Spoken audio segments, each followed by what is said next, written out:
जय हिंद फ्रेंड्स। तो हम पढ़ रहे थे धीर सिंह धाबाई की शिक्षा विज्ञान की बुक, और धीर सिंह धाबाई की शिक्षा विज्ञान की इस बुक में आज से हम थोड़ा सा स्कीप करके पढ़ने वाले हैं, ठीक है। क्योंकि देखो मेनली में रीट लेवल 1 के सिलेबस को सेंटर करके पढ़ रहे हैं अपन, है ना। तो आज हम बेसिकली पेज नंबर कुछ 174, 175 और इसके साथ एक पेज कुछ 170 की रेंज वाला पढ़ेंगे, ठीक है।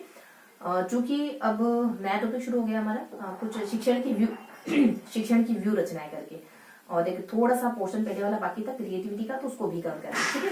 तो जैसा कि अपन जनरली सेशन की शुरुआत करते हैं मोटिवेशनल कोट के साथ, तो आज भी कुछ ऐसे ही शुरू करेंगे अपन।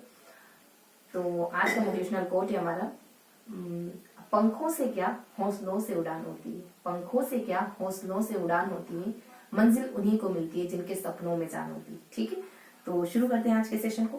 बहुत ज्यादा नहीं है ना, बहुत आसान सी इन्फॉर्मेशन है। देखो 3 पेज बहुत कम होते हैं ऐसे तो, कभी ना मतलब कभी कभार बहुत ज्यादा इन्फॉर्मेशन आ जाती है, अदरवाइज 3 पेज में बहुत ज्यादा इन्फॉर्मेशन होती नहीं है। बहुत इजी गोइंग तरीके से अपन याद कर सकते हैं, और 3-3 करते कहते हैं ना कि बूंद बूंद से गढ़ा बढ़ता है, तो 3-3 करते करते हम तकरीबन बुक कंप्लीट कर चुके हैं। ओके, तो शुरू करते हैं आज के सेशन को, जिसमें हम कुछ शिक्षण की व्यू रचनाओं के बारे में पढ़ने वाले हैं, यानी शिक्षण विधियां और शिक्षण नीतियां, और थोड़ा सा क्रिएटिविटी के कुछ परीक्षणों को देखने वाले, ठीक है। तो शिक्षण की विधियां क्या होती है, शिक्षण की नीतियां क्या होती है, और क्रिएटिविटी पर कौन कौन से परीक्षण हुए हैं, किन किन विद्वानों के द्वारा, किन किन साइकोलॉजिस्ट के द्वारा क्रिएटिविटी पर परीक्षण किए गए, ये कुछ देखने वाला, ठीक है। तो वो बहुत इजी गोइंग टॉपिक देखने वाले आज के। तो आज के टॉपिक में हम पढ़ेंगे, देखो हो ना हो, मैं हर रोज कहती हूँ कि बहुत आसान से सेशन रहने वाला, बहुत आसान से सेशन रहने वाला है, क्योंकि चीजें आपके सोचने से आसान होती है ना। तो इस वजह से हम कुछ है ना, तो हर बार कहोगे बहुत ही आसान है, ठीक है। तो आज हम देखेंगे शिक्षण की नीतियों के बारे में, शिक्षण की विधियों के बारे में, और थोड़ा सा अपन जानेंगे थोड़ा सृजनात्मकता पर होने वाले परीक्षण, तो सृजनात्मकता परीक्षण के बारे में, ठीक है। तो इन 3 पॉइंट्स को अपन क्लियर करने वाले हैं, नीतियों के बारे में, विधियों के बारे में, और सृजनात्मकता के परीक्षणों के बारे में। तो नीतियों में क्या देखेंगे, देखो शिक्षण की नीतियां क्या होती है, शिक्षण की नीतियां मतलब स्ट्रेटेजी, विधियां मतलब मेथड, और सृजनात्मकता पर कौन कौन से परीक्षण हुए, मतलब वो परीक्षण जो आपकी क्रिएटिविटी को माप सके, ठीक है। तो फटाफट से देख लेते हैं नीतियां क्या होती है, विधियां क्या होती है, और सृजनात्मकता परीक्षण क्या होता है। देखो नीतियां बहुत सारी विधियों, बहुत सारी मेथड से मिलकर एक स्ट्रेटेजी बनती है। बहुत सारी मेथड जब आपस में कनेक्ट होती है तब जाके एक स्ट्रेटेजी बनती है, एक प्रॉपर स्ट्रेटेजी बनती है बच्चों को पढ़ाना कैसे। तो इन दोनों में बेसिक अंतर क्या है, देखो ये मूल कोर है ना, उसी में से कई विधियां निकल जाती है, बेस ये है, ठीक है, ऐसा ध्यान रखोगे। तो इनमें बेसिक अंतर क्या होता है, और कुछ 1-2 बातें भी आ जाती है नीतियों को लेकर, परिभाषा वगैरह, इसकी विशेषता वगैरह है, और इन दोनों का मिला जुला रूप ही शिक्षण की व्यू रचनाएं कहलाता है। ये दोनों टॉपिक आपस में कोरिलेट करते हैं। वो थोड़ा सा अदर टॉपिक है, 74-75 पेज पे है, और ये चूंकि अपन पेज नंबर को सेंटर करके पढ़ रहे हैं ना, टॉपिक को सेंटर करके नहीं पढ़ रहे। फिर कभी सेकंड बार पढ़ेंगे ना इसको, तो फिर अपन टॉपिक वाइज देखेंगे। अभी चूंकि अपन बुक कवर कर रहे हैं ना, तो उस वजह से अपन पेज नंबर को सेंटर करके पढ़ रहे हैं, ये इस पेज पे गिवन है, ये इस पेज पे गिवन। तो देख लेते हैं नीतियों और विधियों में क्या क्या जानकारी गिवन यहाँ पे।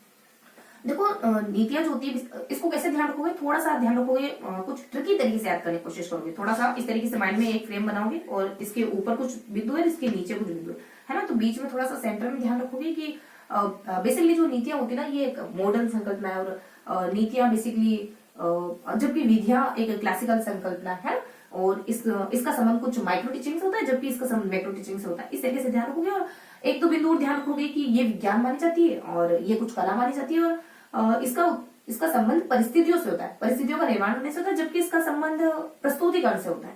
वहीं अगर उद्देश्यों की पूर्ति हो जाती है तो नीतियां मानी जाती है, नीतियां परफेक्ट है। अगर पाठ्य पुस्तक अच्छे से याद होगी तो माना जाता है कि मेथड बढ़िया है, ठीक है। तो बेसिक अंतर है, थोड़ा सा ट्रिकी तरीके से याद करोगे। कैसे ध्यान करोगे इसको, तो इसको अपन याद करेंगे, ध्यान रखेंगे, यहाँ एम आ जाता है ना, तो M2 कर लो, और यहाँ CM करके ध्यान करोगे, ठीक है। उसके बाद विज्ञान करके ध्यान करोगे, और यहाँ कला करके ध्यान करोगे, और यहाँ परिस्थितियां हैं, तो यहाँ है हमारा पाठ्य पुस्तक, ठीक है। ये बेसिक अंतर है, और एक अंडरस्टूड रखेंगे। देखो थोड़ा सा इसको एक्सप्लेन कर देते कि M से कुछ ये मॉडर्न संकल्पना है, ये मॉडर्न संकल्पना है, और ये माइक्रो टीचिंग से जुड़ा हुआ। वहीं ये क्लासिकल प्राचीन संकल्पना है, ये मैक्रो टीचिंग से जुड़ा हुआ, ठीक है। और ये विज्ञान मानी जाती है, जबकि ये कला मानी जाती है, कला की कैटेगरी में आती है। और वहीं इसका संबंध प्रस्तुतिकरण से होता है कि आप प्रस्तुत कितना अच्छे से कर रहे हो, और इसका संबंध है कि आप किताब कितनी अच्छे से बच्चों को याद करा पा रहे हो। तो ये बेसिक अंतर है।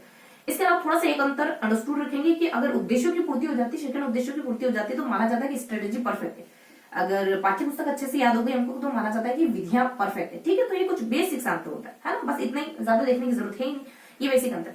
इन दोनों को मिलाकर के हम व्यू रचना कहते हैं। शिक्षण की व्यू रचना किसे कहा जाता है, जिसमें नीतियां शामिल हो, जिसमें विधियां शामिल हो, ठीक है। इसके अलावा थोड़ा सा जानते हैं नीतियों के बारे में, थोड़ा सा कुछ और इन्फॉर्मेशन देख लेते हैं, जैसे कि नीतियां होती क्या है बेसिकली, इनकी क्या कैरेक्टरिस्टिक हो सकती है ना। तो नीतियां बेसिकली XYZ कोई विद्वान है, साइकोलॉजिस्ट है, शिक्षाविद एक्चुअली, वो कहते हैं कि नीतियां बेसिकली विधियों का ही मिला जुला रूप है। जब 2 से 4 विधियां मिल जाती तो एक स्ट्रेटेजी बन जाती। और वहीं इनकी कुछ विशेषताएं भी होती कि नीतियां टीचर के कंट्रोल में होती, नीतियां शिक्षण के उद्देश्यों को पूरा करने में मदद करती है, बच्चे को अच्छे से सीखने में मदद करती है। तो ये बेसिक सी बात है, थोड़ा सा अंडरस्टूड रखेंगे, ठीक है। और शिक्षण की व्यूह रचनाएं क्या होती है, तो शिक्षण की व्यूह रचनाओं में नीतियां शामिल होती है, शिक्षण की नीतियां शामिल होती है, शिक्षण की विधियां शामिल होती है, शिक्षण के उद्देश्य शामिल होते हैं, पाठ्यक्रम शामिल होता है, पाठ्यपुस्तक शामिल होती है, पाठ्यपुस्तक शामिल होती है, और स्टूडेंट यानी टीचर का जो व्यवहार है, कुछ अधिगम के द्वारा व्यवहार में होने वाला परिवर्तन भी कुछ शिक्षण व्यूह रचनाओं के अंतर्गत आता है। तो शिक्षण व्यूह रचना एक ब्रॉड कॉन्सेप्ट है, ठीक है, जिसमें नीतियां, विधियां, टीचर, बच्चा, सिलेबस सब कुछ शामिल होता है। अब थोड़ा सा अपन जान लेते हैं क्रिएटिविटी पर होने वाले परीक्षण। देखो क्रिएटिविटी पे कुछ भारत में भी परीक्षण होंगे और कुछ प्रमुख परीक्षण भी हमको देखने होंगे, ठीक है, पूछा जा सकता है। तो क्रिएटिविटी पर 3-4 विद्वान है जिनके द्वारा परीक्षण करा जाता है, जैसे गिलफोर्ड वगैरह है, और गेपलेट करके आ जाते हैं, और कुछ रेमन करके है, टर्मन करके। इसके अलावा कुछ पासा शाह के द्वारा परीक्षण किया गया है, बाकर मेहंदी परीक्षण है। तो इनके बारे में थोड़ा थोड़ा हमको जानना होता है। और भारत में भी परीक्षण हुआ है, कुछ रेना करके, परमेश करके, ये कुछ विद्वानों के नाम बता रही हूँ जिन्होंने भारत में परीक्षण करे ना, और क्रिएटिविटी पर परीक्षण करें। और पहला तो कुछ अपने चौधरी के द्वारा करा जाता है, कुछ KM चौधरी करके विद्वान होते हैं, उनके द्वारा किया गया शिक्षा बेसिकली। और कुछ 1-2 और परीक्षण होते हैं जैसे शर्मा के द्वारा, अदर है ना। कुछ भारतीय कुछ जो परीक्षण हुए ना क्रिएटिविटी पर, उनका भारतीय अनुकूलन करने का काम भी किया है, जैसे रेना भारतीय अनुकूलन करने का काम करती है, परमेश भारतीय अनुकूलन करने का काम करते हैं, चटर्जी भारतीय अनुकूलन करने का काम करते हैं, कुछ किसी XYZ परीक्षण पर, जो बेसिक परीक्षण है, मतलब बहुत ज्यादा इंपॉर्टेंट परीक्षण है, उनका भारतीय अनुकूलन इन अमुक विद्वानों के द्वारा करा जाता है, ठीक है। तो थोड़ा सा अपन नोट डाउन करेंगे। देखो इसमें तो ज्यादा नोट डाउन करने की जरूरत नहीं, इतना पर ध्यान रखेंगे। देखो क्रिएटिविटी में बहुत से परीक्षण हुए, तो कुछ भारतीयों को देख लेते हैं, भारतीय परीक्षणों को देख लेते हैं, और कुछ अदर परीक्षणों को देख लेते हैं। तो यहाँ कुछ अन्य परीक्षण है जिनको हम ध्यान रखेंगे। कुछ परीक्षण है अपने, जैसे कि एक टर्मन के द्वारा किया जाता है, एक हमारा गिलफोर्ड के द्वारा किया गया है। गिलफोर्ड के थोड़ा सा इसको डिटेल से भी देखेंगे, इस वजह से डिटेल थोड़ा यहाँ मेंशन करते हैं ना। गिलफोर्ड के द्वारा किया गया, एक गेटजेल करके एक विद्वान है, उनके द्वारा किया गया। देन रोमंड करके एक विद्वान है, उनके द्वारा किया गया, ठीक है।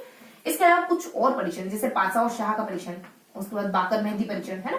इसके बाद कुछ अन्य परीक्षण बच जाते हैं जो इतने इंपॉर्टेंट है नहीं डिस्कस करने के लिए, ठीक है। जैसे कि एक महरोत्रा है, शर्मा है, रामचंद्र का, तो ये अदर होने वाले परीक्षण है। तो जो मेन परीक्षण है इनको ध्यान रखेंगे, इनकी थोड़ी सी डिटेल ध्यान रखेंगे, और अदर का अगर नाम भी थोड़ा सा पता रहेगा तो इनफ है। कि रामचंद्र करके एक विद्वान है, शिक्षाविद है, और ये किस परीक्षण से जुड़ा है, तो ये क्रिएटिविटी परीक्षण। बहुत ज्यादा डेप्थ में नहीं पूछता है ना, बहुत ज्यादा ये अदर विद्वानों के बारे में, अदर साइकोलॉजिस्ट के बारे में, अदर शिक्षक के बारे में पूछने के चांसेस बहुत कम होते हैं, ठीक है। तो मेन पर थोड़ा सा फोकस डालेंगे। इसके अलावा कुछ भारतीय परीक्षण भी है, भारतीय साइंस में भी किए, इनको कवर करेंगे, फिर भारतीय को देखेंगे। देखो इनके द्वारा, गिलफोर्ड के द्वारा कुछ इनके बारे में थोड़ी डिटेल संख्याओं से ध्यान रखेंगे। 1966 के दरमियान होता है, 6 शाब्दिक और 3 अशाब्दिक परीक्षण है। ये टीनेजर के लिए, 18 साल के बच्चों के लिए होता है। तो ये बेसिक इन्फॉर्मेशन ध्यान रखोगे। और गेटजेल करके विद्वान आते हैं, ये बेसिकली कॉलेज के बच्चों के लिए करते हैं। और गिलफोर्ड बेसिकली सबसे पहला नाम अपने टर्मन का होता है, मैंने टर्मन नीचे मेंशन करा है, अच्छा ये रहा, ठीक है। तो यहाँ अन्य इन्फॉर्मेशन, ठीक है। तो जो कॉलेज बच्चों के लिए होता है वो गिलफोर्ड का परीक्षण है। और गेटजेल बेसिकली कुछ 5 उप परीक्षण होते हैं गेटजेल के, कुछ शब्द करके, समस्या करके, और छिपी आकृति पहचानना करके, और लोक कथा करके, इस तरह के कुछ 5 उप परीक्षण इनके। और कुछ एक अपने रोमन महाशय आते, महोदय आते, जो बेसिकली रोमन का जो है ना, ये कुछ सहचर्यात्मक क्रिएटिविटी का परीक्षण मापन है ना, सहचर्यात्मक क्रिएटिविटी का मापन है ना। और वही पासा और शाह, देखो पासा और शाह के बारे में बताया था कि जो ये विद्वान है, इनके द्वारा कुछ 6 उप परीक्षण शामिल किए गए इस परीक्षण में। वही जो लास्ट आ जाते हैं हमारे बाकर मेहंदी, इसमें कुछ 4 शाब्दिक और 3 अशाब्दिक परीक्षण। अशाब्दिक में वही चित्र पूर्ति करना, चित्र बनाना, और कुछ त्रिभुजाकार आकृति का निर्माण करना, इस तरीके के कुछ परीक्षण है, ठीक है। तो थोड़ा सा मेंशन करेंगे, क्या पढ़ा हमने, 1966 में होता है ना, थोड़ा सा मेंशन करेंगे। 1966 है, और 6 शाब्दिक है और 3 अशाब्दिक करके आ जाते हैं, है ना। और कुछ टीनेजर बच्चों के लिए, कुछ 18 ईयर ओल्ड बच्चों के लिए। और यहाँ पे कुछ A3 ध्यान रखोगे, क्या ध्यान रखोगे, A3। इसमें क्या क्या चीजें शामिल है, आकृति, आकार, और कुछ उत्पाद करके, इन 3 टर्म का संबंध इस टर्मन के सृजनात्मकता परीक्षण से है ना। कभी आए कि इन तीनों में से कौन सा टर्मन की सृजनात्मकता परीक्षण से नहीं जुड़ा, तो उत्पाद है, आकृति और आकार, ये तीनों A3 से ध्यान रखेंगे। उत्पाद हालांकि ये, लेकिन A3 से ध्यान रखेंगे, ठीक है। अगर पूछे तो ये तीनों तो जुड़े हुए हैं, तीनों संबंधित है, जबकि कुछ अदर ऑप्शन तो वो नहीं। ठीक, इस तरीके से थोड़ा ध्यान रखिए। गिलफोर्ड का देखो, गिलफोर्ड में आ जाता है हमारे कि इनके द्वारा बेसिकली ना जो परीक्षण किया गया उसमें कुछ उप परीक्षण शामिल है। कितने उप परीक्षण है? ये बेसिकली कॉलेज बच्चों के लिए, कॉलेज वाले बच्चों के लिए, ठीक है। और गेटजेल वाला कुछ इसमें 5 उप परीक्षण शामिल है। मैंने हल्का का नाम भी बताया, इसको ध्यान कैसे रखोगे? सकल से, स क ल, ठीक है। तो शब्द है, समस्याएं छिपी और कुछ लोक कथा करके, और एक और थोड़ा सा मिस रह जाता है, 5 शामिल, तो हल्का हल्का ये ध्यान रखोगे, है ना। इसके अलावा यहाँ अपने कुछ सहचर्यात्मक, ठीक है। तो सहचर्यात्मक क्रिएटिविटी का परीक्षण है ना। और आगे बाकर मेहंदी में कुछ 6 उप परीक्षण शामिल है, ठीक है। इस तरीके से कुछ यहाँ अगर थोड़ा सा ट्रिकी तरीके से ध्यान रखने की कोशिश करो तो एबीसीडी करके एक ट्रिक है, अगर याद रहे तो। ए से कुछ आकृति है, बी से कुछ ब्लॉक करके है, और सी डैश हो जाता है, और डी से कुछ बहुत ज्यादा एक्यूरेट में रिकॉल नहीं कर पाऊंगी, ठीक है, ऐसा, ठीक है। तो थोड़ा सा ध्यान रखेंगे कि इसमें कुछ 6 उप परीक्षण शामिल है। वहीं बाकर मेहंदी में 4 शाब्दिक होते हैं, 4 तो शाब्दिक होते हैं और 3 अशाब्दिक करके होते हैं, ठीक है। तो ये कुछ बेसिक इन्फॉर्मेशन थी। इसके अलावा तो मेनली नाम ध्यान रखोगे, ठीक है। एक टर्म है, गिलफोर्ड है, गेटजेल, रोमनडेल और बाकर मेहंदी करके, और ये पासाशा करके बाकर मेहंदी, ये बहुत ज्यादा इंपॉर्टेंट है, ठीक है, ये बहुत ज्यादा इंपॉर्टेंट है। लेकिन थोड़ा अगर ध्यान है ना तो चीजें थोड़ी ज्यादा स्पष्ट होती है, तो कॉन्फिडेंस बढ़ता है, ठीक है। तो हल्का हल्का सा ध्यान रखेंगे कि टर्मर का संख्याओं से जुड़ा, कैसे संख्या 1966 है, 3 है, 6 है, और टीनेजर बच्चे हैं, और 8 है, ऐसा मोटा मोटी ध्यान रखोगे। गिलफोर्ड का कॉलेज वाले बच्चों के लिए, और ये 5 उप परीक्षण है। 5 साल का बच्चा कॉलेज तो जा नहीं सकता, इसे ध्यान रखोगे। रोमंड अपने सहचर्य, ये सबसे अलग आ जाते हैं ना, जैसे यहाँ संख्या है तो यहाँ शब्द है ना, बीच में कॉलेज वाले बच्चे, 5 साल के बच्चे कॉलेज नहीं जा सकते, ऐसा कभी ध्यान रखोगे। बाकी यहाँ तक पहुंच गए। अब बच जाता है हमारी, ये कुछ 5 है और ये कुछ, यहाँ फिर अपने कुछ आंकड़े ध्यान रखने, जैसे 5 है, 4 है, 3 है, तो क्रमश होते हैं ना 5, 4, 3, इसमें 5 है, इसमें फिर 4 है और 3 है ना, शाब्दिक शाब्दिक। तो मोटा मोटी थोड़ा सा आइडिया वर्क होगी, धीरे धीरे चीजें फाइन होती है। पहले से फाइन की तरफ नहीं भागना है ना, बहुत ज्यादा परफेक्शन की ओर नहीं भागना है, धीरे धीरे आता है perfection. Practice makes a man perfect, है ना। तो कुछ ये हमारे परीक्षण है, और इसके अलावा कुछ भारतीय परीक्षण भी है जिनका थोड़ा सा जिक्र कर लेते हैं। तो भारतीयों का जिक्र अपन यही कर लेते हैं, ठीक है। तो भारतीय परीक्षण में अपन देखेंगे कुछ विद्वानों के नाम है। सबसे पहले करने वाले हमारे कुछ चौधरी करके एक विद्वान थे, है ना, उनके द्वारा सबसे पहला परीक्षण किया जाता है। और कुछ जो अनुकूलन करते हैं ना, उनका नाम देखेंगे। एक तो रैना के द्वारा किया जाता है, एक चटर्जी के द्वारा किया जाता है, ठीक है, चटर्जी द्वारा किया जाता है, और एक और है अपने परमेश करके, है ना। तो परमेश करके एक नाम आता है। ये तीनों अनुकूलन करने का काम करते हैं। और वहीं अपने एक विद्वान होते हैं कुछ शर्मा करके, ये भी भारतीय हैं जो क्रिएटिविटी का परीक्षण करते हैं, ठीक है। तो मोटा मोटी नाम ध्यान रखेंगे। तो ये थे हमारे कुछ बेसिक परीक्षण, सृजनात्मकता के परीक्षण, है ना। ये महत्वपूर्ण परीक्षण है, और ये हमारे कुछ भारतीयों के द्वारा किए गए परीक्षण है ना। इसके अलावा कुछ अदर परीक्षण भी है जो बहुत ज्यादा इंपॉर्टेंट नहीं है, सिर्फ नाम बहुत ध्यान रखोगे। क्या क्या हो सकते हो? तो थोड़ा अपने हॉलैंड करके है, हेनरी करके, हिप्स करके कुछ है, और फिर मैंने कुछ तो बताई थी आपको, जैसे रामचंद्र है, शर्मा है, देन कुछ महरोत्रा करके, है ना। ये सारे विद्वान वो हैं जिनके द्वारा क्रिएटिविटी का परीक्षण, मतलब क्रिएटिविटी पर परीक्षण किए गए हैं, ठीक है। तो ये कुछ बेसिक सी बातें थी, है ना। एक हॉलैंड करके विद्वान होते हैं जो बेसिकली स्कूल बच्चों पर करते हैं, और इस तरीके से कुछ डिटेल भी है, लेकिन ये चूंकि ये शिक्षाविधि कुछ अन्य महत्वपूर्ण कैटेगरी वाले हैं, तो इनके बारे में इतना जानना जरूरी है नहीं, ठीक है। तो ये कुछ बेसिक सी बातें थी। नीतियां और विधियां बहुत इजी होंगी, और थोड़ा क्रिएटिविटी के जो परीक्षण है उसमें थोड़ा सा फैक्चुअल बातें हैं, तो थोड़ा सा ध्यान रखने की जरूरत है। बाकी हम क्रिएटिविटी पर पहले पढ़ ही चुके, तो बस इतना ही था आज के सेशन में, ठीक है। तो चलो जाते जाते आज का सेशन हमारा फिनिश होता है, और जाते जाते मैं आपसे थोड़ा सा क्वेश्चन पूछ लेती हूँ, ठीक है।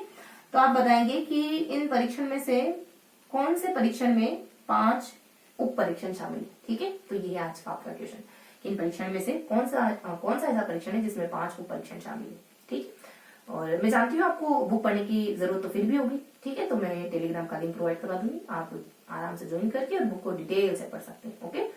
तो मिलेंगे फिर ऐसे ही किसी अगले सेशन में, तब तक के लिए हंसते मुस्कुराते रहिए, दिल लगाकर पढ़ाई करते रहिए। जय हिंद।